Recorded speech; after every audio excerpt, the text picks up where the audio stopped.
Halo semuanya, selamat datang kembali di channel kita. Setelah membahas 4 raja pertama Roma yang legendaris, hari ini kita akan memasuki sebuah era baru yang sangat menarik dalam sejarah kerajaan Romawi. Kita akan berkenalan dengan raja kelima, Lucius Tarquinius Priscus, sosok yang membawa angin segar sekaligus perubahan besar bagi Roma. Uniknya, dia bukanlah orang Romawi asli. Penasaran bagaimana seorang pendatang bisa menjadi raja Roma? Yuk, kita bedah ceritanya bersama-sama.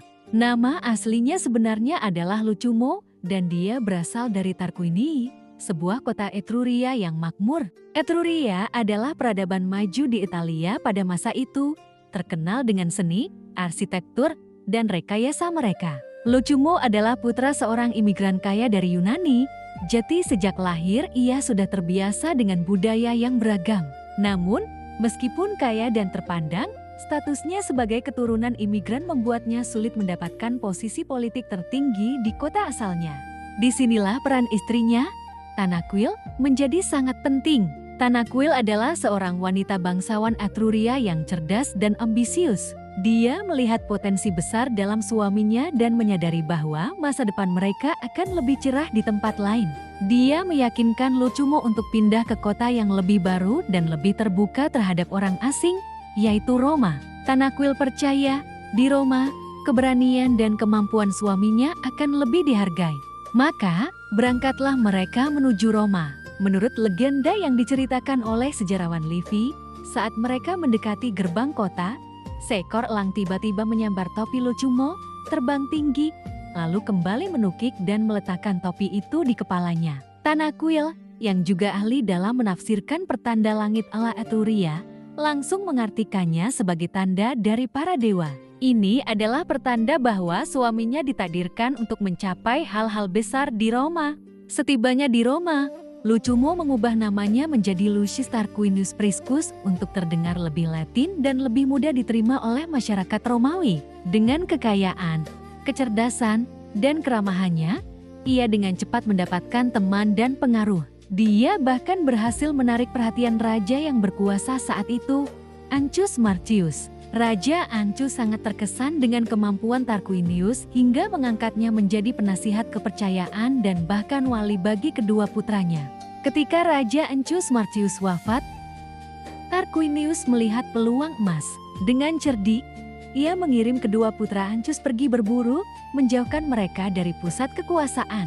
Sementara mereka pergi, Tarquinius menggunakan kesempatan itu untuk berpidato di hadapan majelis rakyat. Ia meyakinkan rakyat Roma bahwa dirinya lah kandidat terbaik untuk menjadi raja berikutnya. Ia menonjolkan pengalamannya dalam pemerintahan, kemampuannya, dan pengabdiannya pada Roma.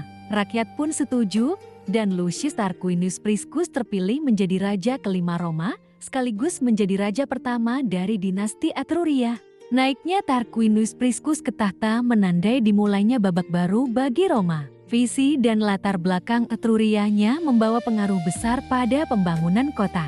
Salah satu proyek monumentalnya yang pertama adalah pembangunan Circus Maximus. Sebelumnya, area ini hanyalah lembah biasa yang digunakan untuk balap kereta kuda seadanya. Tarquinius mengubahnya menjadi sebuah stadion permanen yang megah, lengkap dengan tempat duduk bagi para senator dan satria. Ini bukan hanya tempat hiburan, tapi juga simbol kekuatan dan kemegahan Roma yang baru. Tidak berhenti di situ, Tarquinius juga memprakarsai proyek rekayasa sipil yang luar biasa, yaitu Cloaca Maxima. Ini adalah sistem saluran pembuangan raksasa yang berfungsi untuk mengeringkan area lembah rawa di sekitar Forum Romawi. Sebelum ada Cloaca Maxima, area Forum sering tergenang air dan tidak sehat. Dengan mengeringkan area ini, Tarquinius tidak hanya menciptakan ruang publik yang lebih sehat dan fungsional, tetapi juga meletakkan fondasi bagi pengembangan pusat politik, sosial, dan komersial Roma di masa depan. Proyek ini menunjukkan betapa majunya teknologi rekayasa Etruria yang ia bawa ke Roma.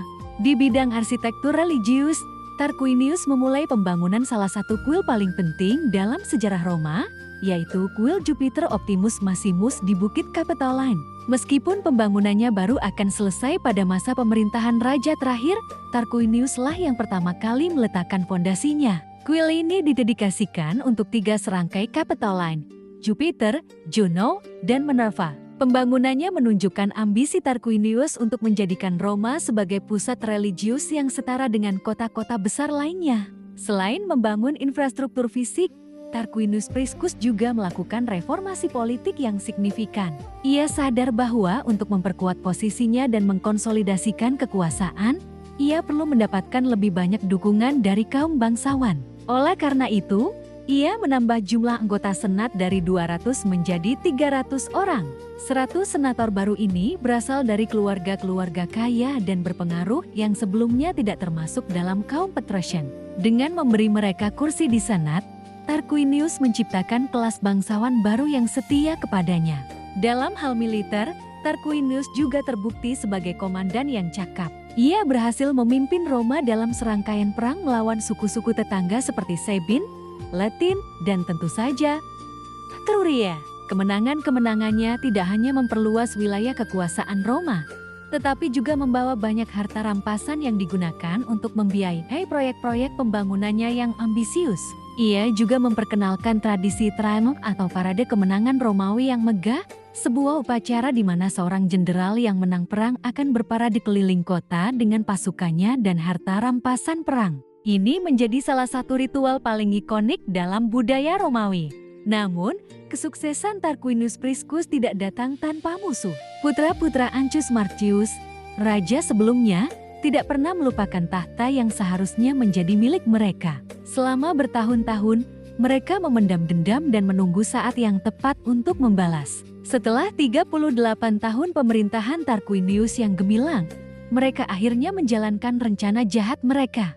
Mereka menyewa 2 orang pembunuh yang menyamar sebagai gembala. Kedua orang ini mendatangi istana dengan berpura-pura sedang berselisih dan meminta raja untuk menjadi penengah. Ketika mereka berhasil mendapatkan perhatian raja, salah satu dari mereka langsung menyerang dan membunuh Tarquinius Priscus dengan kapak. Mereka berharap dengan kematian raja akan terjadi kekacauan yang memungkinkan mereka untuk merebut kembali kekuasaan.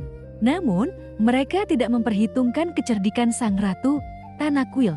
Begitu mendengar suaminya terluka parah, Tanaquil segera bertindak cepat. Ia menutup gerbang istana dan mengumumkan kepada rakyat bahwa raja hanya terluka, tidak meninggal. Ia kemudian menunjuk menantunya, Servius Tullius, sebagai wali untuk memerintah sementara raja pulih. Ini memberikan waktu bagi Servius untuk mengamankan dukungan dari senat dan militer. Ketika kematian Tarquinius akhirnya diumumkan, Servius Tullius sudah berada dalam posisi yang kuat untuk langsung naik tahta, menggagalkan rencana putra-putra Ancus Marcius sepenuhnya. Masa pemerintahan Lucius Tarquinius Priscus adalah titik balik yang krusial bagi Roma. Ia mengubah Roma dari sekumpulan desa di atas bukit menjadi sebuah kota yang mulai menunjukkan tanda-tanda kebesaran. Proyek infrastruktur seperti Circus Maximus dan Cloaca Maxima, serta fondasi kuil Jupiter, meletakkan dasar bagi Roma yang kita kenal. Warisannya adalah warisan pembangunan, modernisasi, dan ekspansi. Ia membuktikan bahwa di Roma, kemampuan dan ambisi bisa membawa seseorang ke puncak, bahkan jika ia adalah seorang pendatang. Nah, itu tadi kisah Raja kelima Roma, seorang Etruria yang membangun Roma. Sangat menarik, bukan? Di episode selanjutnya, kita akan membahas penerusnya, Servius Tullius yang juga memiliki kisah hidup yang tidak kalah dramatis dan penuh misteri. Terima kasih banyak sudah menonton video ini sampai selesai. Jika kalian suka dengan konten seperti ini, jangan lupa untuk like, komen, dan subscribe ya. Nyalakan juga lonceng notifikasinya agar tidak ketinggalan video terbaru dari kami. Sampai jumpa di video berikutnya.